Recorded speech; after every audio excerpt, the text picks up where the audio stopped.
Hello everybody and welcome. Today we will be discussing about how to synchronize Shopify inventory across multiple channels. Now before we start, make sure you click the link below to get the best Shopify free trial and start your business with some exclusive bonuses. So to synchronize Shopify inventory across multiple channels, either you can create an API with your inventory, or what you can do is simply use some inventory integration. So let's just search in here for inventory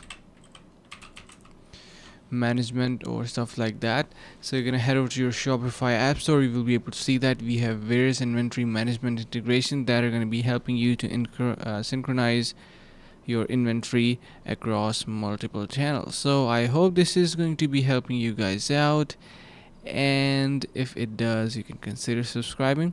So stay tuned for more and see you guys in the next video. And hope this video was helpful. Finally, make sure to click the link in the description below to take advantage of our exclusive Shopify free trial to start your business right away.